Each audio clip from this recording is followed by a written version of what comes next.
and welcome to another podcast, Valley Sunday. I'm one of your hosts, Chris Paco. And I'm your other host, Jeff Cameron. How's it going, Jeff? Just great. How about you? Pretty good. Oh, awesome. So here we are, second episode, second season, episode 34, The Picture Frame, aka The Bank Robbery. So far, both episodes have been AKAs so far in second season. Yeah, I think they had a cute title, and then they end up with the title of what it's actually about when people talk about it. Yeah, exactly.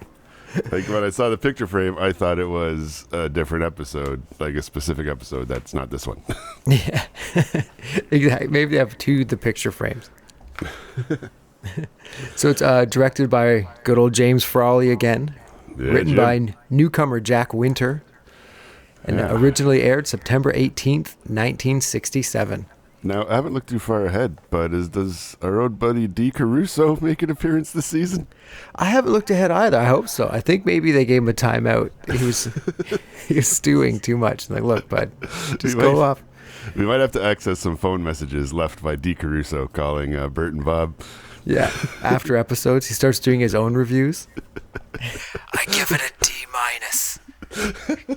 because I'm not a part of it. Just minus D, do you get it? God damn it, you hacks, no one gets me. See, that's funnier than any line in this episode. Yeah, see, D knew what was going on. Except one line, and we'll talk about it when we get to it. All right, so let's get into this. We start off, it's Davey, Mickey, and Mike. They walk into like a sound stage. Two guys are sitting there in berets, and one of them asks who they are, and Mike says, well, collectively, we're the Monkees. And the director guy, JL, who's Cliff Norton in real life, he says that's great because they're looking for unknowns for this picture, which is kind of a jab at them. Also not. But so the director says they're looking for guys who could play bandits. It's more bandits already, like yep. Instant banditry. Not banditos, bandits. Yeah, exactly. They went 20 miles north or however close it is. I don't know.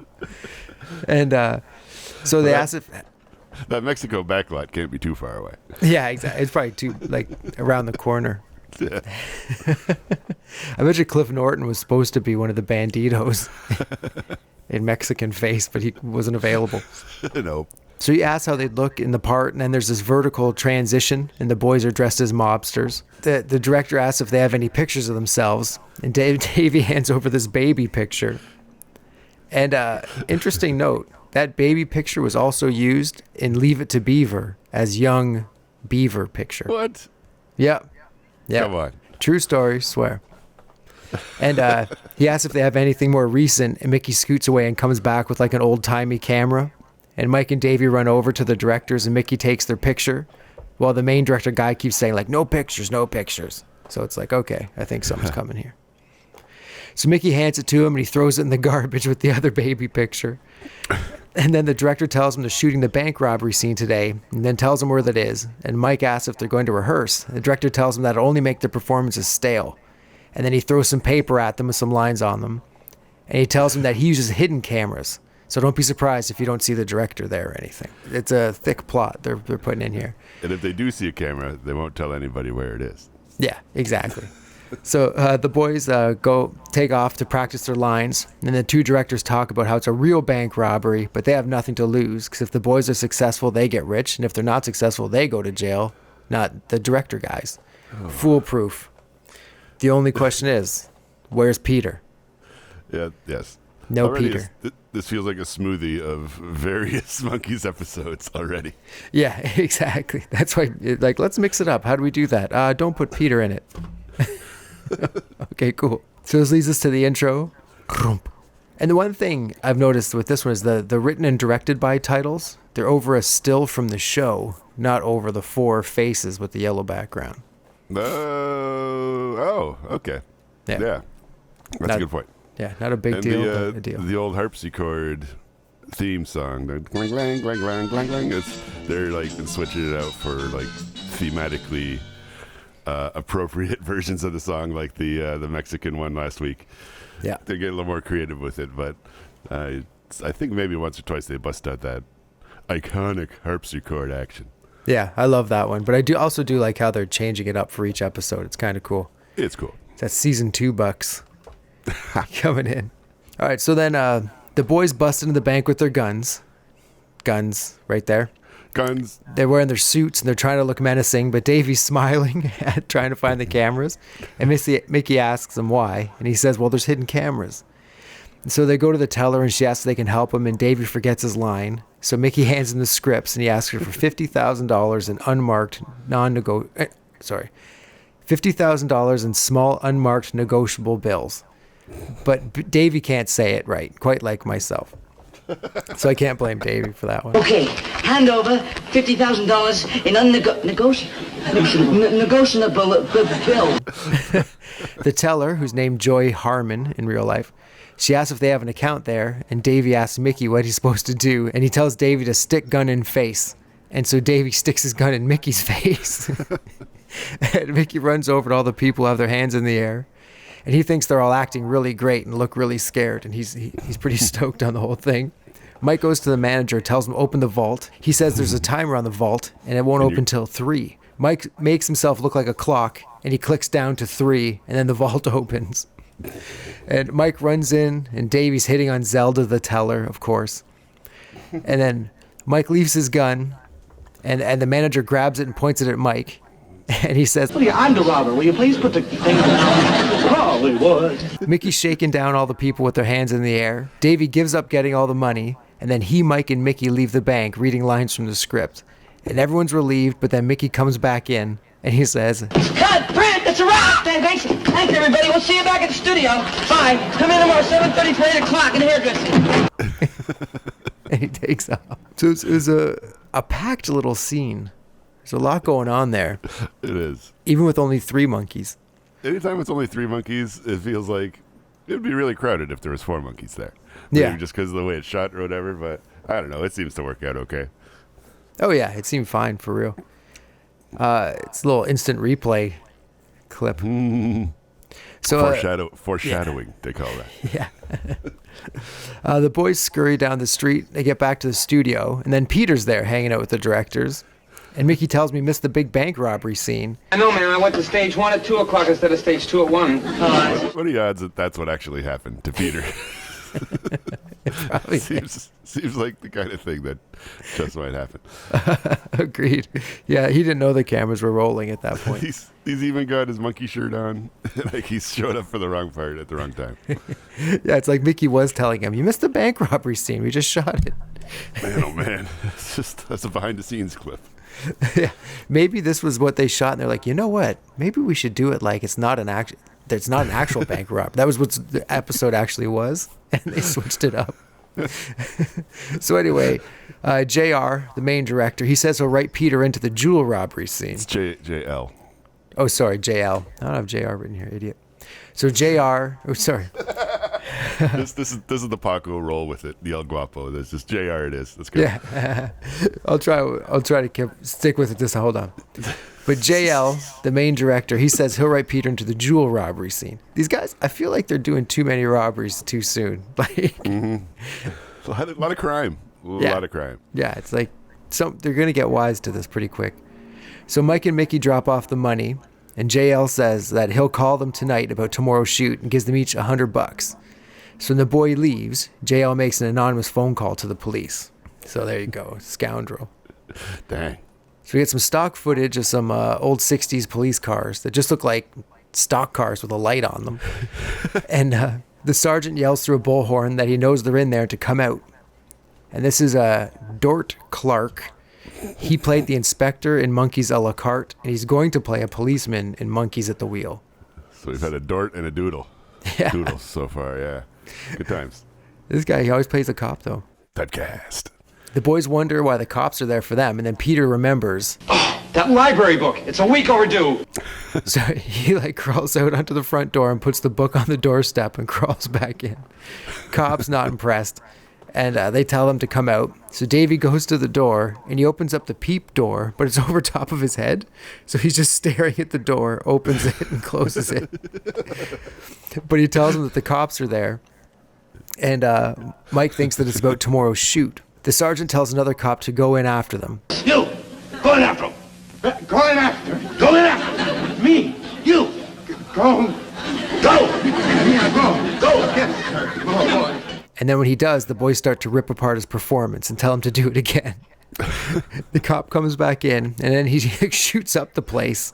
And there's a bunch of classic stock footage. Like, you've seen every one of these shots before. Yes, Everyone has seen these things. The jetpack guy and the giant plane that falls apart and everything. That's some heavy shooting here in the show. We see a lot of guns, but I don't think we see this much machine gun action.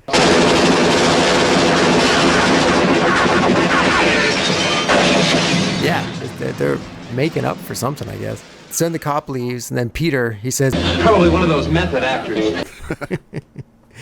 Which I didn't even know method acting was a big enough thing at that point in time. Yeah, exactly. I guess it's always been around. Boom. Who knew? Everybody but us, I guess. So at the police station, the sergeant's showing the boys the tapes of them robbing the bank, and they're just all so excited to see themselves on screen. And again, Peter's missing. They didn't arrest Peter. I guess because he wasn't there. He didn't do the crime. Yeah. This fortunately frees up Peter to do some other stuff to move the plot along, like go try to bring the popcorn, and also do some sleuthing later. Yeah, exactly. So the sergeant asks if they admit that it's them, and then Peter shows up with the snacks and stuff, and the room turns into a theater of sorts, and there's some people making out and other people watching the movie. And then Mike yells at the woman in front of him with a big hat. And it's hilarious. That's the funniest part of the episode for me, but he just fucking loses it to that Mike voice. You that? Why are you gonna hat? Hey! You better get a hat! All right, cut out the funny business. They called me in to punch it up. This is actually T. Caruso's voice dubbed in. Yeah. So then the sergeant stops the movie and tells them that they're under arrest for bank robbery. And they protest that they were just shooting a movie. And then Mike starts choking on some popcorn. And that's what takes us to the commercial break. The cliffhanger if Mike Nesbitt dies. Will he survive? Yeah.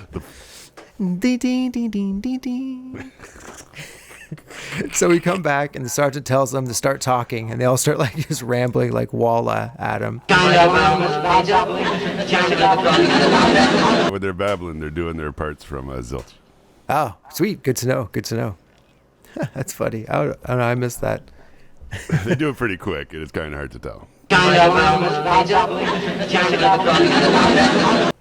And he yells at them to talk about the bank robbery, and they say it was a movie. And this is where the scene just becomes like a sight gag warehouse. So he tells them that if they know what's good for them, they'll change their tune. What's like I told you? He says they'll get the 3rd degree. Mickey hands out 3 diplomas. They bring in the bright light, and the boys put on sunglasses to get a tan. He tells them to spill the beans, and they spill beans. He says he's going to throw the book at them, and the book gets thrown at them. It's just like, oh my God. The big book of cliches was busted out for this one. I hope so. Or maybe this is the first time this had ever been done, and like the home audience was losing their minds laughing. It's like... It's too much. It's too funny. Oh my God. Beans. They spilled beans when they spilled beans. So the boys are pacing in their cell, and Peter shows up, and in a dubbed line, he asks the boys if they brought their files, and he pulls out 3 nail files, and they all start doing their nails with them. And I feel the writer Jack Winter was auditioning for Airplane. Yes. He's throwing everything. They asked Peter if he found a lawyer, and he says he got the one with the biggest ad in the paper, and then asked them if they did it. And Davey can't believe that Peter thinks they're guilty. And then he says, I don't think you're guilty. I just don't see how you could possibly be innocent. the lawyer, whose name's Art Lewis, he shows up, tells them that it's an open and shut case. They're guilty. Davey tells them they're innocent, and he says, No kidding. How do you like that? They're the first clients I ever had that were innocent. He tells them that he cost $40,000, and Mike says that they don't have that kind of money. And the lawyer says, of course they do. They just robbed a bank. Mike turns to Mickey and says that they need a new lawyer. And Davies looks at the camera and goes... And then, so we're in the courtroom. The judge asks them if they have a lawyer, and they ramble on, and eventually the other lawyer takes control and yells like an asshole. It just goes crazy. And then they bring in the first prospective juror, and it's Mike countrified, and he says that they're innocent. That's a witness, not a juror. Oh yeah, sorry, the witness, the first prospective witness. And he says they're innocent, and the lawyer says that he wants this juror removed. Wouldn't it be a juror though if they get them removed? But why would they be? Because you have to choose your jury first. I guess, but they don't. Anyway, yeah, okay. He's a juror. Go ahead. So Davey and Mickey ask on what grounds. Because he's one of the defendants. And he is one of the few people with working eyeballs and a brain and the power of recognition to realize it was Mike. This doesn't happen very often. So it's one an episode who's like, wait a minute. That's that guy who was sitting over there a second ago. Yeah, this lady has sideburns. So the other side has a good lawyer. They can see right through this. So the judge, he is ruse proof. Yeah, that's what it says in his ad. Lawyer, ruse proof. The judge yells at Mike and says that she's surprised at him. I'm sort of surprised too. Such a pretty lady being a judge. And then he gives her roses. Oh yeah. The lawyer sees the roses and starts to get sick. And Davey and Mickey notice. So they bring in the next prospective juror, and Mike ends up eating the roses for some reason. And Mike says to Davey that he hopes Peter finds the evidence, which is a good segue into a Peter scene. There we go. Or he's skulking around the soundstage, and one of their directors is there, and he lets Peter in. And Peter's dressed as Sherlock Holmes. Yep. And the guy asks what he's doing there, but Peter won't tell him. And finally he says, "You're snooping." You guessed. So Mickey's acting as their lawyer, and he asks the manager of the bank if he's sure it was Mike that held him up, and he says yes. And Mickey asks him a bunch of questions that he doesn't know the answers to. And then Mickey asks him, if he doesn't know that, then how can he know it was Mike that held him up? And Davey and Mike are impressed, and so is the jury, which is good. I guess they picked their jury while Peter was snooping. And Mickey says to the judge that he feels the case should be dismissed, and the lawyer asks on what grounds. Well, it's late. Everybody's hungry. The judge is happy to get some food, and Mike and Davey start handing out popcorn and peanuts to the jury, and the lawyer freaks out. And we see Peter still looking around the soundstage. And then we cut back, and so Davey's talking to Mickey's mom. She's got my jacket. Who is shockingly is Mickey in drag. Finally, Mickey in a dress again. You know, he's talking like this, like he always talks as his mother. Oh, Mickey? No, not Mickey. It's a nice little boy, innocent and lovely, always right to his mother. He looks like the old lady in the painting of an old lady in the rocking chair. You know, it's side picture. It's Whistler's mother. Yeah. That's what it's called. Dolenzio's mother. And he says that Mickey's a great kid, but he could have gotten involved with some long-haired weirdos, and the jury thinks it's hilarious. Long-haired weirdos was still like a slur back then, Yeah. I think. It's the Randy Skouskit of America.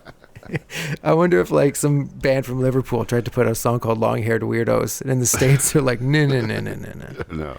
You're the gits. Yeah, different title. That's what we'll call it then. There's some different title. I didn't know Ringo was in the different title. We all fake it. Awesome. So Peter's looking through a desk and he finds the picture that JL threw out with the boys. And the other director calls JL and tells him that Peter found the picture. And he says to keep Peter there until he gets there.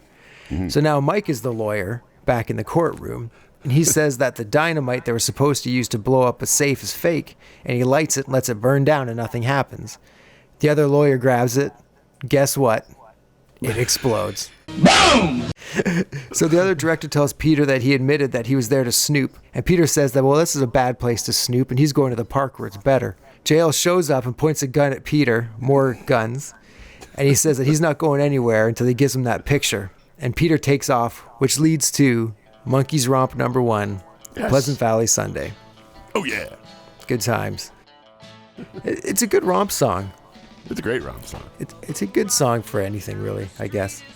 It's wild that between, well, like, they started recording Headquarters near the end of season 1, like airing season 1. And then over summer, they did Pisces, Aquarius, Capricorn, and Jones. So by the time they had to put out the show, they had 2 albums worth of songs to pull from. and like they're already using Pleasant Valley Sunday, which is an album beyond what they finished last season with. Yeah, it's crazy the amount of music they pumped out in that time. For real. And a Pleasant Valley Sunday thing was the movie After Hours. There's a scene by Martin Scorsese. There's a scene where the guy goes into an apartment with Terry Garr, because she's in the movie, and she puts on a record, and she puts on Pleasant Valley Sunday. And she's like, "Do you like the Monkees?" He's like, yeah, okay, yeah. He's just kind of weird, but it's like, oh, wow, look at that. A, Terry Garr. B, Pleasant Valley Sunday. Wow. Bam, a lot of Monkees. In, nice shout out by Terry to her roots in the industry. Yeah. When she dies on film in head from poison. Come on, lady, get up. Spoiler alert. What's going on here? So anyway, back to the Monkees romp.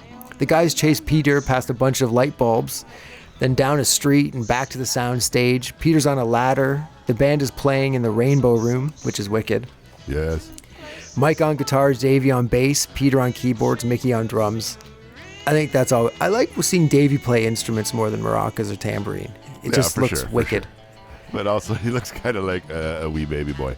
Oh, yeah. The bass makes him look so tiny. He's like left arm fully extended to hit that first fret. So Peter's driving a Monkees branded golf cart, which is cool. That's super cool. Yeah, man. The Monkees are like Batman. They got all these different vehicles. Is running up the stairs to where the lights are and then back down. Davey plays high up on the neck, on the bass, like he's always playing high up. That's great to see him playing, like we already said. Peter runs onto a roof set and goes to the edge and looks over and sees a city street way, way down there and jumps off, but it's a set, so he just like jumps to the floor and just like hovering there. The bad guys go to a shower and Peter is in it for some reason. There's some cool golf cart shots in this. Peter scales a fence, gets chased and runs into the courthouse, and the bad guys chase him right into the courtroom. Like it was planned perfectly. Peter brings the picture to the judge, but it's the picture of the naked baby of Davey. And the judge sees it and says that they're obviously innocent because he's so cute. And Peter's the hero. Awesome. And then that's the end of the episode right there, actually. Yeah, that's it. That's, awesome. Davey's cute. Awesome. That's all we needed to know. And then, it takes us into a huge musical moment in the Rainbow Room, the Randy Scousket performance, which is epic. Is it iconic? Yeah. Iconic. Yeah. Mickey's wearing the tablecloth, banging on the big drum. Peter's on the keys, Davey's on the drums, and Mike's on guitar. And Davey's really giving her at the choruses and like playing traditional grip through the verses. Like he's a well-trained percussionist. The guy could drum. Yeah, it's pretty awesome. And it's almost like Davey's wearing the shirt version of Mickey's tablecloth. It's like they had some left over for a little shirt, so they gave it to Davey. It's like a tiny scrap of material. Yeah. They folded it in half and popped it on Davey. Yeah. I'm little like a mouse, I don't need much material. So yeah, there's fast cuts, close-up, push-ins, push-outs. It's a great video, great song, well performed. It's iconic. It's fantastic. And yeah, so then that's actually where the real episode ends. So the entire episode ends.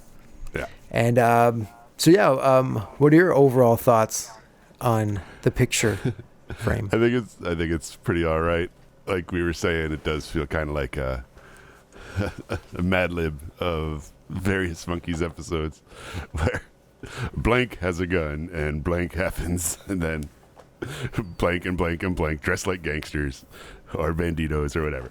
And so things are starting to get a little samey already, but there's still some funny good moments, like largely like more improv feeling stuff, like Mike screaming at the lady in the theater. But just how they kind of made it all like a movie theater vibe in this police interrogation thing, which is another note they've hit again, is the police station, police interrogation type stuff. But they bring in like the making out couple and the lady with the hat and the popcorn and everything. Yeah, and it's fun. I agree. Yeah, the pun heaviness of the episode makes it hard to get a grip on it. You know what I mean? Like, and the weirdness of Peter not really being around, like there must have been something going on there. Like maybe they didn't have enough time to shoot everything. It's like, okay, Peter, we're going to shoot your stuff while we're shooting this stuff and or something. Perhaps. Yeah. It's a funny episode. The boys are, letting to get off the leash and really lay it out there. And it was the first episode produced for the second season, a good 9 days after they finished making Headquarters. Well, look at that. So, yeah, they're probably riding pretty high on everything right now. It is. And speaking of the tunes, the Monkees had already slipped the tunes that are in this episode. It's the first time these are in, like, a new episode. But during the reruns in the summer, they had Pop Pleasant Valley Sunday and Randy Scouse get into the summer reruns. Oh, really? Yeah. So, like Pleasant Valley Sunday showed up in Captain Crocodile and stuff like that. Like, they did some... Already, they were, like, keeping the shows fresh, the music in the shows fresh, and like as a promotional device, which is pretty ingenious. That is part of what makes the Monkees special, I guess. Definitely, yeah. The forward thinkingness of that to do it. So yeah, if we don't show them playing it, we can just drop in a new song and keep that going. There we go. Yeah, smart. Guns in the episode. Oh yeah, of course. Is there ever? Guns like crazy. Highlight of the show. For me, like I always pick weird little funny moments. I'll go with Davey opening the peep door and not being able to see out of it. I think that's funny. And then with the special mention of the Mike screaming. Oh, the Mike. It's just the voice and everything. It's just great. Why are you gonna hurt? At first, he's nice about it. He's like, excuse me. He's trying to be polite, but then he just goes off. Oh, man. Was there a Monkees ruse? Each of the people at the trial, but they also got ruse busted. They got placed in a ruse unawares when they robbed the bank itself because they thought they were making a movie. Yeah, and that's like a ruseception. They were pulling a ruse. They didn't even know it, or they were being rused, or they're rusing themselves. And like we say, you got to choose yourself before you ruse yourself. Fourth wall break. Davey looks at the camera in the jail cell. That's it? That's the only one? I think so. I think O has become one of Davey's little catchphrases. Yeah. Best musical moment. This is tough. This is a tough one because it's the premiere of both Pleasant Valley Sunday and Randy Scouse Skit. And both have great performances. In the Rainbow Room and everything. We just call it a tie and move on. Yeah. Yeah, the only edge Randy Scouse has is there's no romping that gets in the way. It's not a cut back and forth. It's just a straight performance. True, but, the romps are part of the magic. Yeah. Classic Monkees moment. The still frame when Mickey takes the picture and stock footage of destruction. That's classic. Yes. Yeah, they haven't done that in a while. And we see Mickey being kind of directorly when he's... putting that picture together, telling everybody where to go and what to do. And I think that's intentional or not, it's a little foreshadowing of his future career in directorhood. Yep, true enough. What wouldn't fly in 2021? I think it's pretty tame. I think everything's good.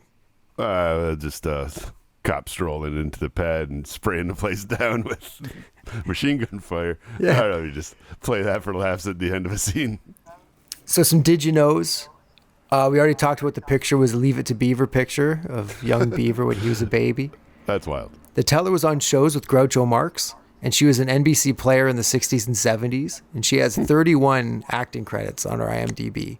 Oh, wow. I've been looking into like acting credits to see, because a lot of these players are like bit players for NBC, so they have a zillion credits a lot of the time. So it's one thing I might be putting in here, like the Sergeant Dort Clark.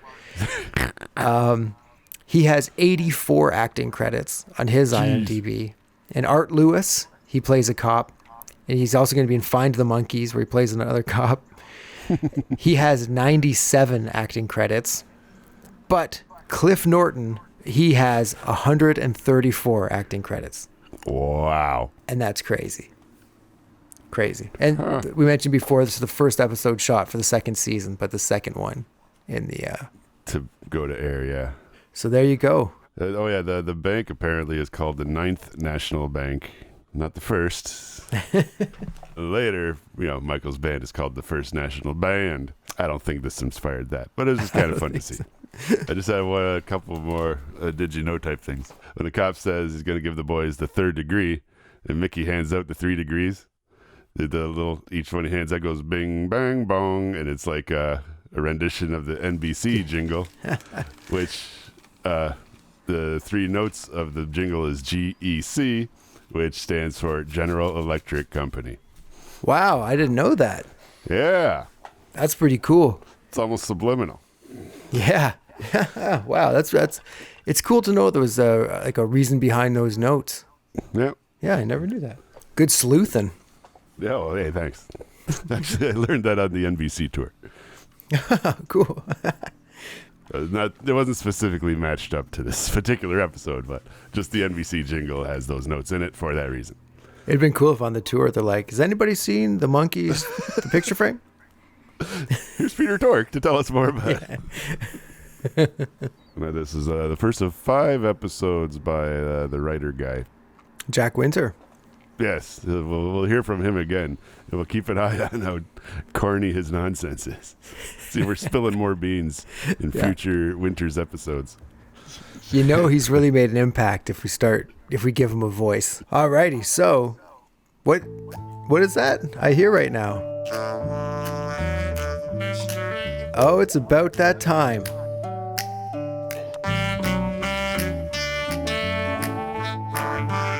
Ladies and gentlemen, everybody, it's the favorite time of the show. The Randomatic Countdown Wool Hat of Mystery. Yes. And this week, Jeff, you get to pick the first one. Sweet. All right, so here we go. Hand me that hat. Let me see what we got. Oh. Do-de-ronde, do-de run, run.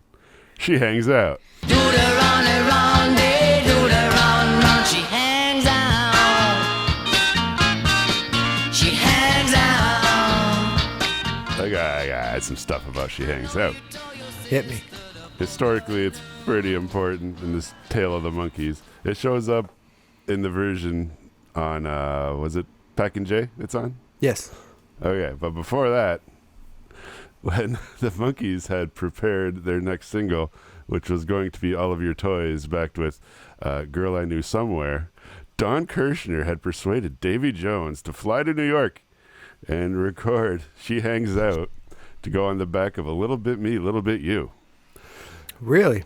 Without the band's authorization, without Bob and Bert's authorization, and the single surfaced in Canada. Basically, Don Kirshner put out an unauthorized Monkees piece of music that the band did not approve, and the quote unquote suits didn't even know about.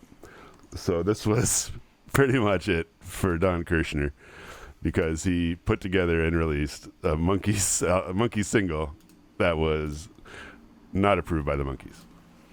Interesting. And eventually the single that came out was A Little Bit Me, A Little Bit You, with Girl I Knew Somewhere on the back. Wow, so I wonder if that had like a big thing with Kirshner getting the boot. Oh, it totally was. That was like a last straw kind of thing, because he'd already did more of the Monkees and the guys weren't happy. So it's almost like it was a good thing. Kind of, yes. But it must have been weird at the time. Oh, very much. Yeah, definitely. It's weird now. There was just so many bosses and so many different aspects of what they were doing, and maybe it's just kind of the way it was in the business back then, but this is part of the Monkees fighting for their creative control. Yeah, so what if, like, for Kirshner, going from like bands that just did what you told him to do, he would just do stuff and that's how it was, and all of a sudden he's doing stuff and people are getting mad at him and stuff. He was just like, what the heck what's happening here? I'm making records here. Hit records. Yeah, exactly. You guys should be happy. And like you said on the Behind the Music special, Kirshner said, like, they never had a hit without him. Yeah, it's true. But, yeah. But, yeah, so fair enough. But, so She Hangs Out. She Hangs the Out. tune itself, it's a fun one. It's a fun Davy one. Yeah, it is. Good vocal performance. I like that I guess it's like a saxophone, that super deep saxophone. Like a Yeah. Lisa Simpson baritone sax kind of thing. Yeah, insane. I saw the Arkells open up for The Who in Buffalo, and they have a saxophone player with an enormous size, like as tall as I am almost. Holy jeez. It's like, grrr. It's like, holy man, that's amazing. And you can hear it, and She Hangs Out. Not the same one, obviously, but. So yeah, where do you feel this should go? Okay, this is I don't know, top 40-ish. I like it better than like Forget That Girl that Oh My My, I'm Gonna Buy Me a Dog. Would we put this on before Daydream Believer? I would maybe even say between Daydream Believer and Gonna Buy Me a Dog. Okay. But you pulled it, so you get the final say. You know what? I think just for funsies, we're gonna put it right below Little Bit Me, Little Bit You, just ahead of Last Train to Clarksville and Daydream Believer, which are a little played out, and we don't listen to those quite as much. But I'm gonna put it as if it's the B-side to Little Bit Me, Little Bit You. So right below Little Bit Me, Little Bit You, we put She Hangs Out, which is sung by Davey and written by whom? Writer is Ellie Greenwich, Jeff Barry, Jerry Lieber, and Mike Stoller. Yes, that's like Brill Building All-Stars. Yeah. So these are kind of people Kirshner was working with in New York and just bringing that in and trying to keep that influence on the Monkees as opposed to the West Coast, Boysenhart, garage rocky sound. Kirshner obviously favored Davey and the more professional, polished sound. But anyway, there you have it. She Hangs Out here at number 34 on the Randomatic Countdown. Now, Paco, dust off them phalanges and get him in the hat. All right, here we go. Song number 2 of the day. Since we've come back for season 2, we've been doing good. So I assume now I've ruined it. Maybe there's tons of good stuff in the hat. Who knows? Here we go. Admiral Mike.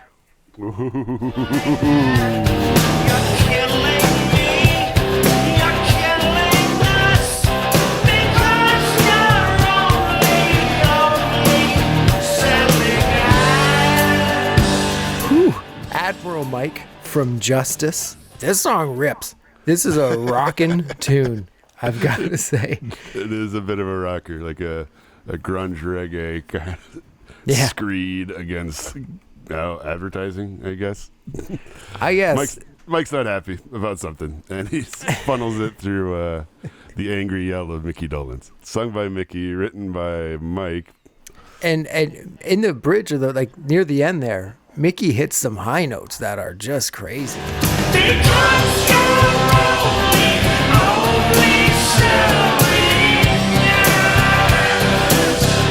And the melody is really cool. I like the way it goes over the music and everything. When I pulled this, I was like, "Oh man, it's our first kind of not awesome tune." But I'm changing my not awesome tune into awesome tune. I like this song a lot. I have to say the Justice songs, I've probably said this before, kind of sneak past me because when the record came out, I listened to it a bunch, but then I didn't go back to it very often. Not often. It's definitely one of the standout tracks. Heck yeah, man! If this wasn't one of the standout tracks, this record would be amazing. If all the other ones made this one look terrible. Because this is, I had a great time revisiting this song. Yeah, and why it's called Admiral Mike, I'm not entirely sure. Maybe because Mike was taking the leadership role in the studio at this time. They never really established why, as far as I know. Yeah. Because, whatever. It's fine. Is it because it's about ad people? It's like, is it Admiral? I don't know. Do they admire Mike for bringing this up? It's admirable, Mike. Admirable Mike. I don't know. We'll have to talk to the guys about this next time we see them. Yeah, definitely. I know that. They're not always keen to talk about Justice, but for like, this song is amazing. What does it mean? And I'd be like, oh, I thank you. We were waiting for somebody to finally notice. Somehow this didn't make it onto that new Dolan Sings Nesmith album. Yes, speaking of that album's going to be very cool, I think. For real. The Tapioca Tundra I'm looking forward to.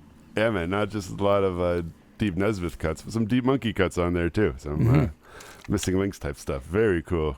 Coming out on 7A Records? 7A. Yes, I believe it is. Okay. Don't have to get excited, man. Perfect. All right. Anyway, back to business. We got Admiral Mike to put in the countdown. Paco, where do you want to... You're quite fond of this one. Yeah. Feels like we're going top 40-ish. I'm thinking between Porpoise Song and Long Title at number 2. No, maybe a little bit further down. Okay, fair enough. You know where I might put this? Where you going to put it, Paco? Right after the Dolan's Jones Boy's Heart. Oh, shit. Like after Moonfire there. Okay. So so at number 30 it would go in. So yeah, we got Admirable Mike might be our highest Justice track now. Pretty sure it is. All right, Jeff, your last one. I mean, I'm fine at it too. Give me that. Come here, you tune. Here it is. Allow me to unfold it and look at it. Oh, it is Auntie's Municipal Truck. I'm that crazy man, he can't see. Sound of the sunset, sound of the sea. Why do the people always look at me? Nobody here can see that we are you. We are you. She's him too. She's him too. Boom! The streak continues. A great. Maybe did we pull out all the garbage? It seems like we have. Because it's been a hit after hit here at Podcast Valley Sunday. Written by Mike and Keith Allison. He was kind of a session guy for the Monkees throughout their middle records. And he gets co-writing credit here. It's really good. It's like the pinnacle of the country meets psychedelic for the Monkees. Yeah. And with the Mike and Mickey blend and the twang and everything, it just sounds so good. Yeah, and on the first chorus, I guess Mike's then wife Phyllis, she's the background voice that sings really? the woman's voice. Yeah. Somebody stole their mind. Somebody stole their mind. Again, in Monkees tradition, there is another alternate version with Mike singing the verses and everything, picking up the vocals. Fine man, crazy man, he can't see. Sound of the sunset, sound of the sea. Why do the people always look at me? Nobody here to see that we are you. So yeah, from Birds, the Bees, and the Monkees, another solid record, a great album cover too. Like, it's something I bet like it's made to be a vinyl cover, not like a tape or a CD or a thumbnail. It's there's so much going on, and you can just get lost in that cover. It's fantastic. Yeah, man. One last thing about Keith Allison, the co-writer of the song. After collaborating with the Monkees, he joined Paul Revere and the Raiders. And you won't believe this, he got on board as the bass player for the Dolan's Jones Boyce and Hart album. Really? Yeah. So Look at that. He's a close friend of the whole Monkey gang. Ah, good for him. Yeah, Making it work. Relatively speaking, I guess. But Yeah. But anyway, the song itself, like the lyrics, it seems like it could be psychedelic nonsense, but it could be about the California music industry around the time, as it pertained to like surf music, the sound of the sunset, sound of the sea, or just like California in general. And somebody here just sent for more red and yellow cartoons, more episodes of the Monkees with their red and yellow logo, perhaps. And, Oh, baby. And used to come as one, now comes as four. Used to be like single acts like Elvis and Fabian, whatever, and then there's four dudes stepping up to it. So it's a different scene now, man. No, that's great. Yeah, that's very true. There's so much going on. And yeah, the music's so radical. The way it's mixed in your headphones too is fantastic. It's great. Yeah, and it's a great. I'm pretty sure they played in Toronto when we seen them. Yep. Yeah. That was for sure a highlight of the show. There's so many highlights of that show. It was amazing. It's just so fantastic. Oh, but yeah, for sure. All right. So where do you feel this should slide into our randomatic Goodness gracious. countdown? I think you and I both know this is a jam. Definitely jam. Wow, man. I think I could put it either above or below Tapioca Tundra. This would put it at number 9. Okay. Number nine. Yeah, I was definitely thinking, between there, anywhere like in the 10 to 20, I was definitely thinking. Okay. it could fit in. You know, I look at the down a little farther. Look out, Here Comes Tomorrow, and all. These are good tunes. They're also good, man. Yeah. But we do dig this song. It's gonna be hard to put anything above Valerie. I'm gonna put it right below Valerie. How about that? That's good. There you go. Number 14. Yes. So that's Auntie's Municipal Court, written by Michael Nesmith and Keith Allison, sung by Mickey and Mike and Phyllis, of course. Yeah, of course. Bang. Crazy. So we've had some great wool hat pulls since coming back. We have, man. Thanks again, Hat. Yes, thank you, Wool Hat of Mystery. It's being fantastic. And one thing I've got to put down at the end of this episode, not to bring down the party or anything, just to go into something here. When I first kind of got into the Monkees, I was about 11 years old, and it was I was at my grandmother's house. I'd go there for breakfast every day, and she'd make breakfast, and I'd watch the Monkees. I'm like 11, and that really opened up everything for the Monkees. It just kind of planted the seed that then eventually came about like a couple years later when Jeff and I really got into the Monkees. And I just got to give a little tribute-y shout out to my granny there. She passed away last week, and she was 101. So, you know, you can't feel too ripped off by losing someone at 101, but you still do. And I just feel like if it wasn't for those mornings where she's making me an omelet and I was watching the Monkees on her TV, maybe they wouldn't have made the impact they did when I saw them on Much Music later. So I just kind of want to just take a minute, take a second, take a moment, and just kind of say thank you and pay a little tribute. So that's all. True, man. Yeah, I know how much Granny meant to you, and I remember myself going over to Granny's tiny little house a bunch of times, and I know you miss her, bud. Yeah, but it was that's where the Monkey seed got planted. And I'll always remember watching on her big console TV, the wooden TV, with the antenna. You had to turn the thing, it was like boom, boom, boom, boom, boom, boom, as it got there. And that's it. So yeah, I just had to really throw that out there and just say thank you to Granny. Thank you to Jeff for letting me have a bummer moment at the end of the show. It's all good, man. It's all good. And so with that, everybody, let's always remember the Monkees bring us together, make us happy. These last songs we've been pulling out have definitely been making me happy. Oh yeah. So go throw something on. Let's keep this Monkees train a rolling. Yes, guy. Yes. Okay, so from me, Paco, and me, Jeff, have yourselves a Monkees little evening. Thank you. Bye-bye.